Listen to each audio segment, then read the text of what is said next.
This introduction to the PowerPoints and videos on the historical and present-day application of Daniel and Revelation shows parallels between 1844 to today. The similarities between the events preceding and following the historical movement of 1844 and the present-day events are so incredible they cannot be ignored.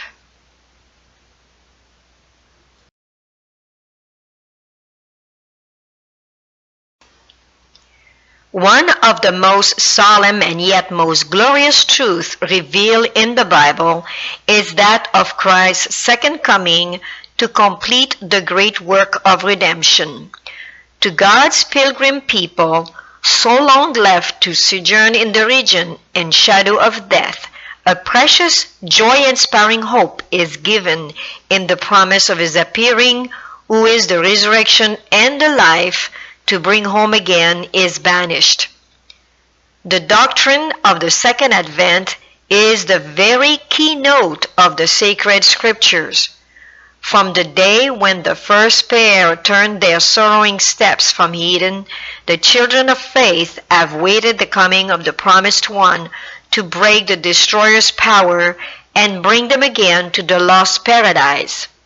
Holy men of old look forward to the advent of the Messiah in glory as the consummation of their hope. And this is taken from the book The Great Controversy, page 299.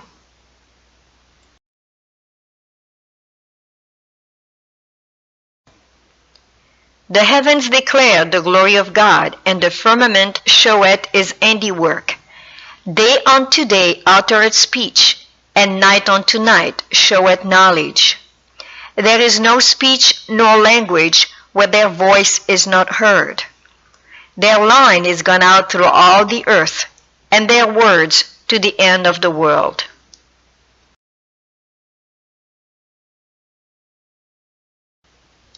Prophecy not only foretells the manner and object of Christ's coming, but presents tokens by which men are to know when it is near.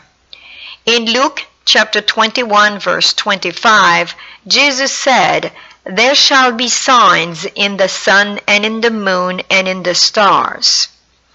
In Mark chapter 13, verse 24 to 26, we read, "The sun shall be darkened, and the moon shall not give her light, and the stars of heaven shall fall, and the powers that are in heaven shall be shaken. And then shall they see the Son of Man coming in the clouds with great power and glory." The Revelator in chapter 6, verse 12, thus describes the first of the signs to precede the second advent. "There was a great earthquake, and the sun became black as sackcloth of hair, and the moon became as blood."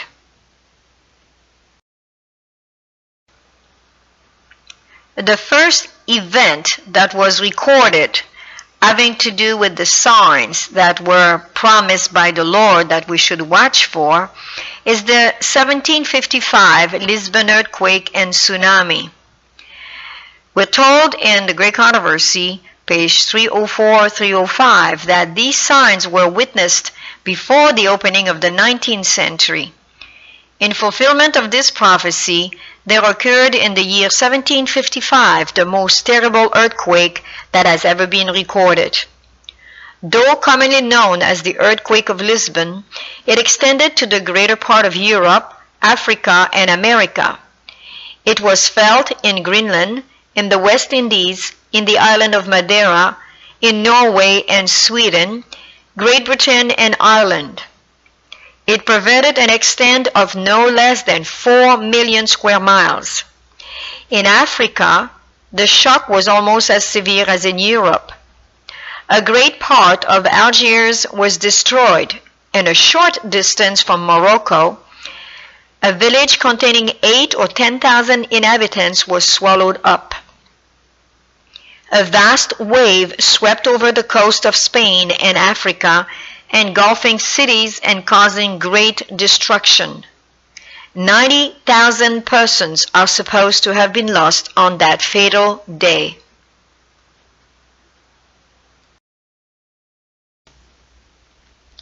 Here are additional data on the 1755 Lisbon Earthquake and Tsunami, which marks the first of the events studied in the precedent slide. The 1755 Lisbon's earthquake, also known as the Great Lisbon Earthquake, occurred in the Kingdom of Portugal on Saturday, November 1st, the Holy Day of All Saints' Day, at around 9:40 a.m. local time. In combination with subsequent fires and tsunami, the earthquake almost totally destroyed Lisbon and adjoining areas. Seismologists today estimate the Lisbon earthquake had a magnitude in the range of 8.5 to 9.0 on the moment magnitude scale, with its epicenter in the Atlantic Ocean about 200 kilometers or 120 miles west-southwest of Cape St. Vincent. Estimates place the death toll in Lisbon alone between 10,000 and 100,000 people, making it one of the deadliest earthquakes in history. Shock from the earthquake were felt throughout Europe as far as Finland and North Africa, and according to some sources, even in Greenland and the Caribbean. Tsunamis as tall as 20 meters or 66 feet swept the coast of North Africa and struck Martinique and Barbados across the Atlantic. A 3-meter or 10-foot tsunami hit Cornwall on the southern English coast. Galway on the west coast of Ireland was also hit, resulting in partial destruction of the Spanish Arch section of the city wall. At Kinsale, several vessels were whirled around in the harbor and water poured into the marketplace.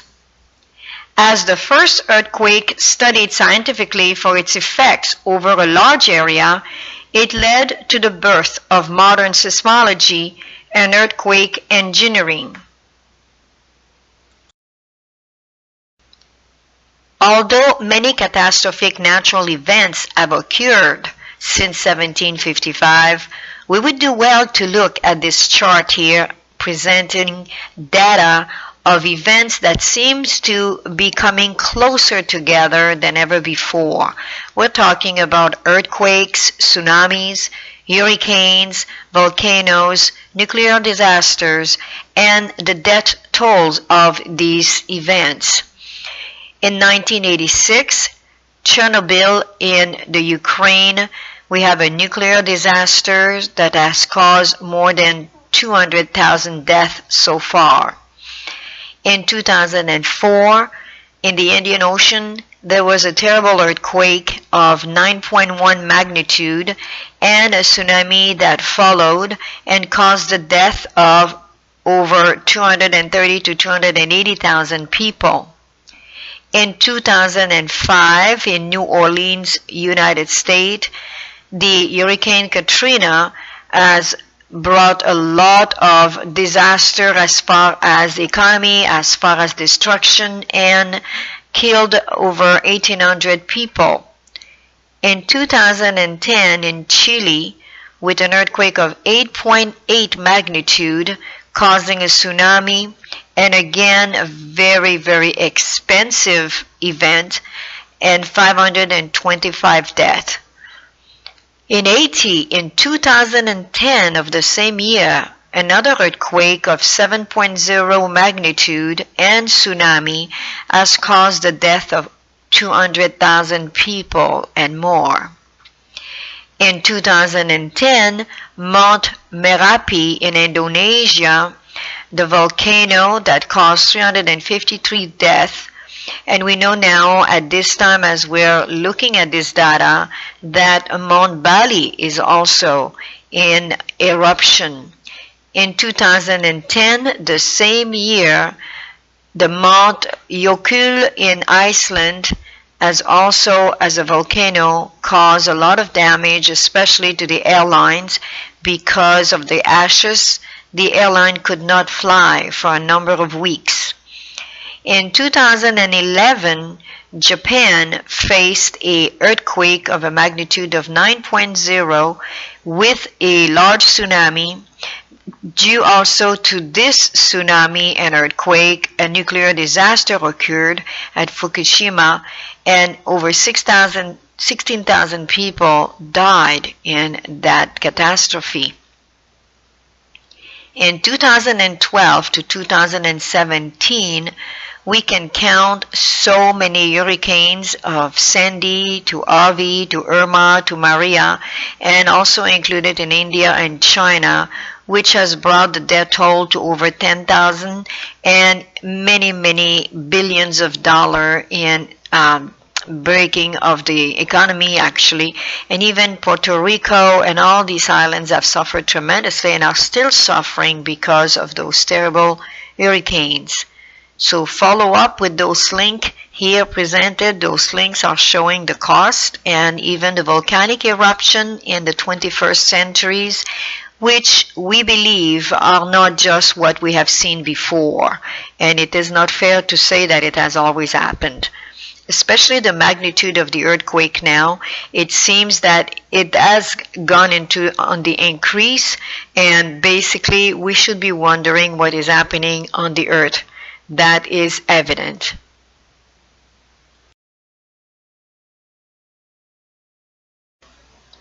Let's look now at the parallels between the events around 1844 and today. The events are numbered on the left columns, and then we will be comparing 1844 with today. The first of these events, as mentioned earlier, is the 1755 Lisbon Earthquake and Tsunami.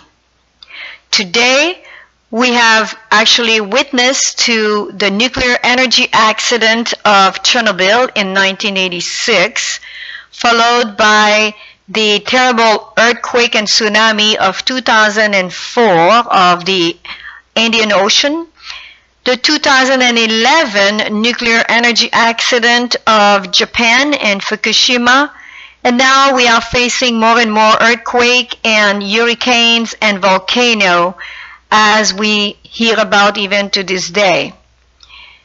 The second event, which has no parallel yet today, is the Dark Day of 1780.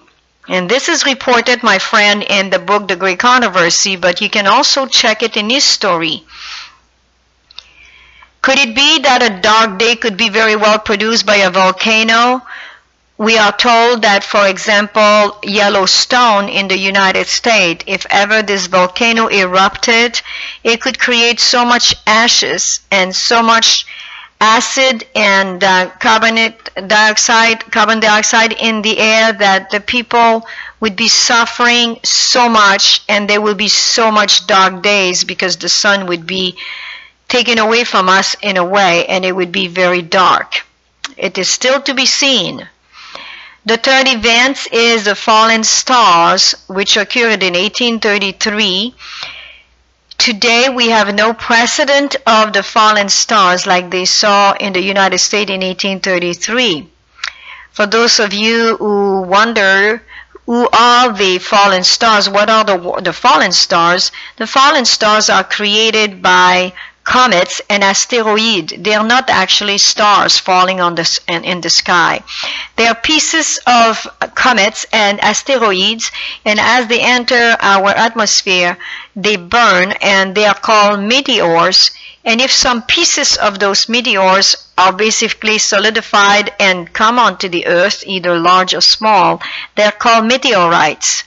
So these are called fallen stars because depending where those pieces are detached from those meteor like we see on the earth, but they come from, as I said, the comets.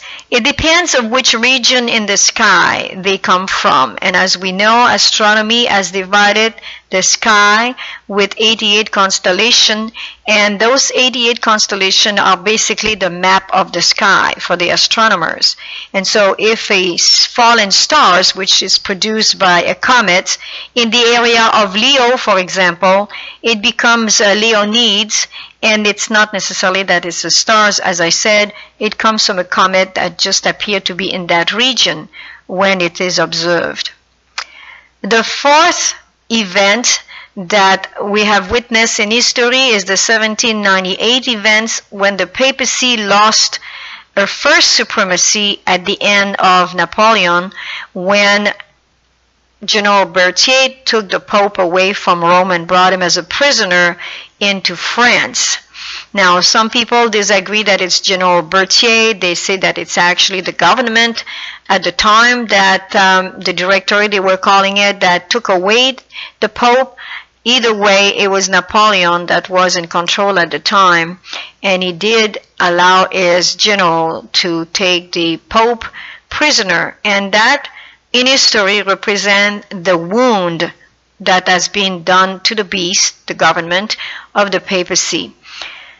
And the application for today is actually a parallel, but in a restoration type. So the first event was basically a parallel similar to what happened in 1755. However, the fourth event, rather than being a loss, it becomes a gain in 1929, when Mussolini restored the Vatican political statute, which, by the way, was mentioned even in the newspaper of the city of New York, and even in the United States, these things were happening, and people could see that the wound was being healed that had been inflicted in 1798.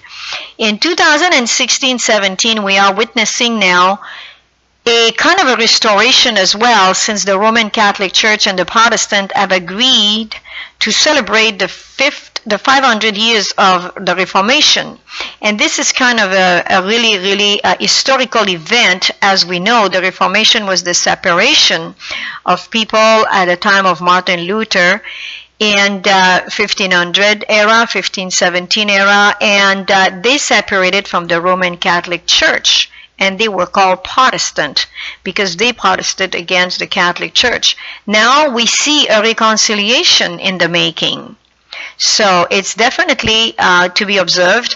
The 31st of October in 2016 was the start of that celebration, and in a few weeks now from today, we will see what will come out of this so-called reconciliation. Could it be that we have a Sunday law in the making? We don't know yet, but we have to watch and pray like never before.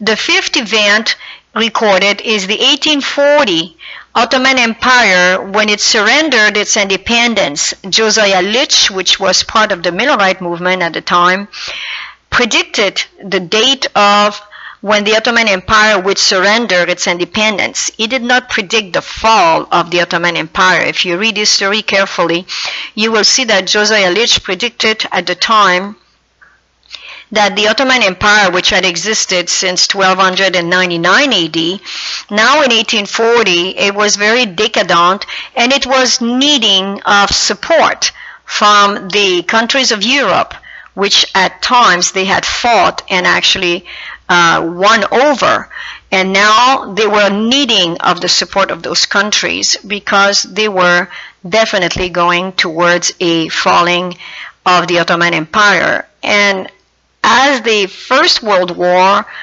reminds us of what has happened of the Ottoman Empire, because they joined in with Germany and Italy to fight against the other nation of Europe.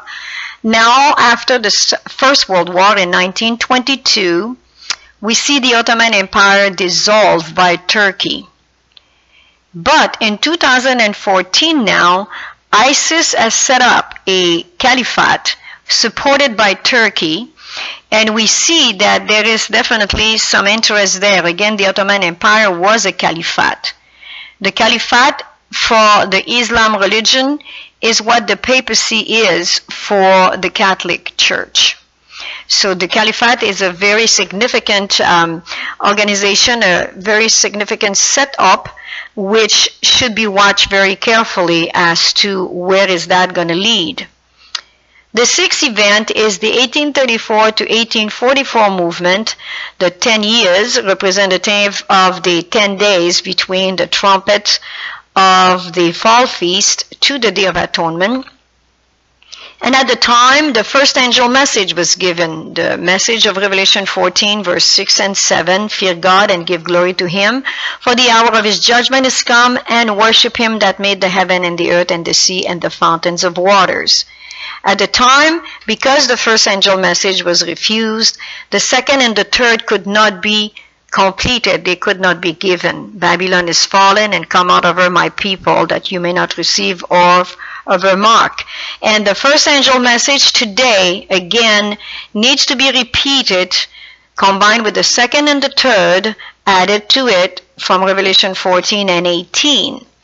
The latter rain, which was to be poured out at the time, has been postponed, and even another time in 1888 and further on in history.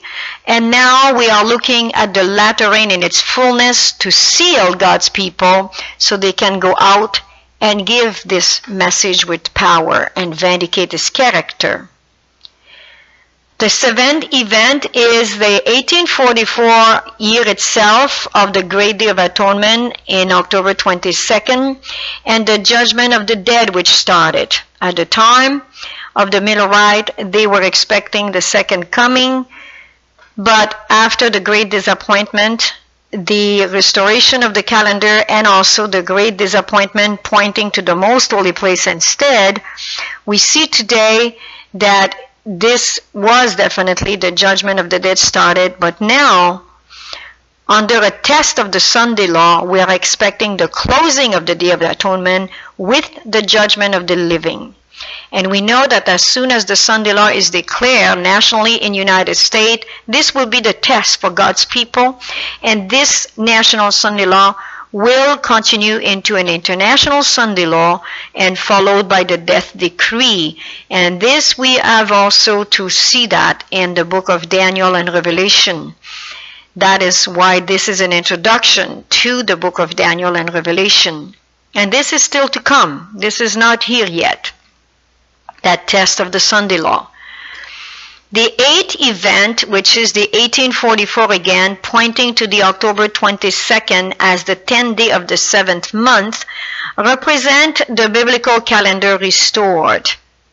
Daniel 7:25 prophesied that the little horn, which is the papacy, which is the government to which the serpent, Lucifer, has given its power, seat, and authority. And that power, seat, and authority is represented by Sunday keeping and the power that the Roman Catholic Church has exercised for 1260 years in the past, where she basically, through the civil power, was able to impose a different calendar, which today is known as the Gregorian calendar, which is solar calendar rather than lunisolar barley harvest calendar. And this is to be restored. And this was restored actually in 1844. In 2007, the parallel of the event was a biblical calendar revived. And by the grace of God, the Grace Amadon collection was obtained, and it was demonstrated, which is the first and the only study that the church has ever done on the movement of 1844, showing and demonstrating without a shadow of a doubt that October 22nd was the 10th day of the 7th month. And coincidentally, if you may, in 2007, October 22nd was the 10th day of the 7th month for those of us who observe the feast, and the feast of Leviticus 23. And this is very precise and very clear that the biblical calendar revival of 2007 definitely reopened the way for us to study further October 22nd and prove without a shadow of a doubt that at the time of the Millerite, God himself, the Creator, restored his calendar after so many years of darkness. And notice that it's not very far from the fall of the papacy in 1798. It's only separated by 46 years. These are very important events, and those who do not want to take heed and pay attention to these events will be missing what is coming very soon upon us. The ninth event is the 1844, the sanctuary message and the most holy place that opened up, as we saw, showing that the judgment of the dead was started, and soon today the closing of the most holy place will occur after the test of the Sunday law is passed. The judgment of the living has been done. God's people are sealed. They have received the latter rain in great measure, and then they're ready to enter into the time of trouble, such as never was since there was a nation of Daniel 12. This is in the near future. We believe that very much. The 10th event, which was the 1869 message, the help message given to God's people at the time. Although many have received it, but many also refused it. And this again called onto the rebellion of the people. This is a test. The health message will not save you. The test message of the health message is basically obey and live, disobey and die. It's a test of obedience, like all God's commandments. The same author of the 10 Commandments is the author of the health message. We are called to obey now more than ever, especially with all the sickness and diseases around us. The 11th message is the 1888 message to 1901 message to 1939 message, which were rejected. And we believe, after studying carefully those three timelines, 1888 to 1901 to 1939, that the church was in open rebellion. In 1888, which was followed with 1889, when A.T. Jones was speaking in the legislation of the United States government against Senator Blair, which was trying to bring in a Sunday law at the time. A.T. Jones was able to counteract this action because God's people were not ready. And we believe with the book of A.T. Jones, The Two Republics, published in 1891, only 3 years after the infamous Minneapolis meeting, that A.T. Jones and Wagner, and they were supported by Mrs. White at the time, it had to do definitely with the calendar. Just read The Two Republics, published in 1891, which is available online to this day, and you will see that what we're saying here is true. These people knew about the calendar. They were closer to 1844 than we are today, and they wanted to revive that calendar. They wanted to show that Christmas and New Year's and Easter's, this has to do with Rome. It had nothing to do with the calendar of God. Read the book. It's a large book. It's over 500 pages, and it all shows what Rome has done with God's calendar. That's what the Two Republics is all about. And it finishes with the fact that United States of America, so Rome and United States are mentioned in this book, and it does mention that United States will repeat the same thing as Rome, imposing their rules, their calendars, by using a law, which we call the Sunday law, and this will be imposed throughout all the world when Rome, combined with the Roman Catholic Church, combined with Protestantism and spiritualism, unite together. And this is basically what we see today. So as the message was rejected at those time, today the people reject the truth. And we're hearing right now the trumpets. And the thunders are supposed to be earthquake and lightning, and they're giving events in the book of Revelation that are unfolding before our very eyes. Then the plagues will follow. The 12th event has to do with war and rumor of wars. In 1914-1918, for the first time ever in history, a world war was unfolding before the eyes of the people. World war because many nations for the first time got together, from Turkey to Germany to Italy to France to United States. Even Russia got involved, and the UK, which was Great Britain at the time. Study our study that we're presenting on the chart and the PowerPoint videos of Daniel and Revelation. You've got to know those things before it's too late. 1939-1945, we see World War II, which is another great war in the history of this world, and again involving many nations. Pretty well the same kind of axis and allies, except for the Ottoman Empire, which by then had fallen. We're looking now at today with the wars and the rumor of wars since 1945, and you can calculate them yourself. We have them actually on the study of the book of Daniel, where we calculated over 280 wars have taken place since 1945. And this, you can check that out online. Will there be a World War III? This is our question.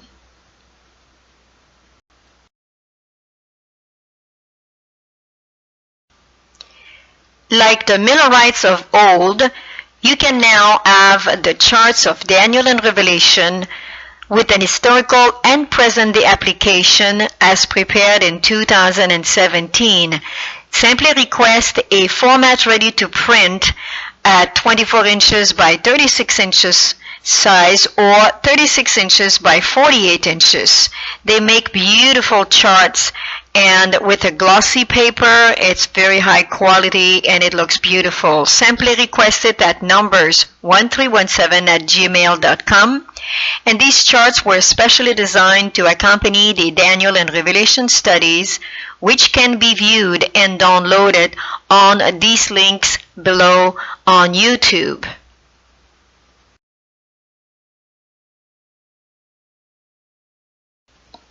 In Luke chapter 21, verse 26, we read, "Men's heart failing them for fear and for looking after those things which are coming on the earth, for the powers of heaven shall be shaken."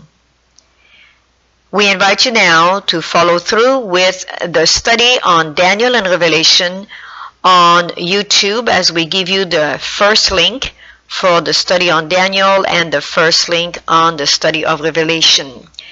You are also invited to follow through on www.numbers1317.org for an extended study on the sanctuary, the help message, and prophecy, and much more. Feel free to contact us at numbers1317@gmail.com.